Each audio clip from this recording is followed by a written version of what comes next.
surprised at her ruling. So What's that?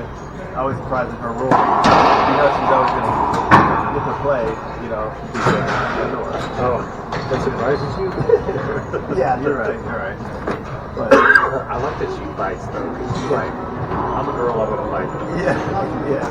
But I mean, she doesn't care about anything else but herself.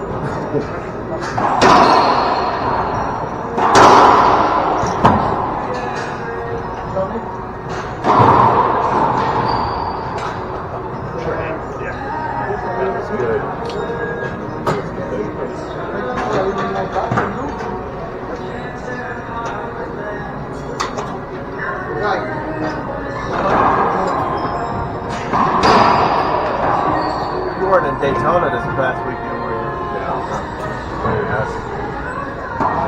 I saw a glimpse of somebody, and I was about to chase after them. And I thought I was in Daytona myself. I was like, is that Troii? But they were like, race out there? Huh? No, my wife started a new job. She retired from Lily, and then she started a new job on Monday. And so she wanted to just take vacation because she doesn't know what her vacation opportunity is going to be at the new place. So we just went out to do nothing. Just relaxing. So that was kind of it.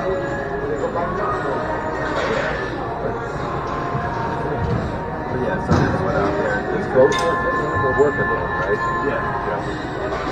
She was there for a little bit longer. She joined them in '96, so she was there for 30 years. Why doesn't she want to just retire? She's actually a workaholic. So that was the hope. It's like we have a financial advisor, everything. So we put together this plan and to retire. And then, rest and everything. And so everything was working fine. We had a schedule, had a plan. We're both going to retire at 2028, and then our financial advisor was like, you probably won't see much impact to your salary. You got investments and habits, and hey, all of this, But as far as your income, when you're working to retire, to be about... because Lily has a pension. Yeah. So Lily, so you max it out with your points. When Lily gets more money for later in the week, or what actually the points she has. So points a year. Yeah, points a year. So therefore we had a plan, but she just decided to I'm done. So like what? Like Did she have points for years though? She has points to retire, but we had talked about maximizing that so that because there was a certain amount of time, so that we could just steadily leave. So now she's like, well, she was also back in school. She's getting her master's. She just graduated, and so she had to do these practicum hours, and so she had to work at a behavioral center for addictions. And so she did that, and the place was like, hey, we'll hire you full time if you want. And so the man gave her, she's like, oh, okay, well, I'm going to leave Lily. And I was like, hey, that's a significant decrease. Your highest years are there. Correct. Yeah. You don't have to, it doesn't make, you can't always use logic. You gotta go with what you know. So, but yeah, so she decided to, and so she started with her, and so, but yeah, so this is, following her passion, which I agree with. But she's also, got the pharmacy, so she was doing retail pharmacy. She has the ability to make money. Correct. Yeah. Correct. But that's, I was like, for me as a guy, I can do that stuff. Because hey, the money, sometimes you're like, hey, I can work myself through this for financial gain and stuff. But she's like, she's done with it because I don't enjoy, you know, so she wants to do social work. So that's what she's done. And the problem is that she hasn't, she doesn't tell anybody. Like she's just working, and so people, like, they know that she's not smiling, but they also think that she's just like that, you know, Cuba job. So they're just like, that she took a pay cut. And they're like, surprised. And, you know, like, oh yeah, this is a dramatic pay cut for me, whatever. And I said, well, you tell her that, you know, you're a doctor, and you're doing legal research. She's like, oh no, I'm not going to tell him that. You know? And so, because she doesn't want to seem uppity, you know. And so, I was like, maybe that will help you to, you know, help you in some way. Know that people know that you've got corporate experience and all this other stuff. Maybe you get special cases or you know, but we're not there yet. She's not. So she hasn't committed, right? She doesn't want people to feel like as though she's above that. So she's trying to go into it. So that's really a passion. Yeah. But she also believes in working. You guys ready? I am. Yeah. If somebody will go in with me. Yeah. We want.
Is it 6 yet? Time you got? You gotta go. I could do one more.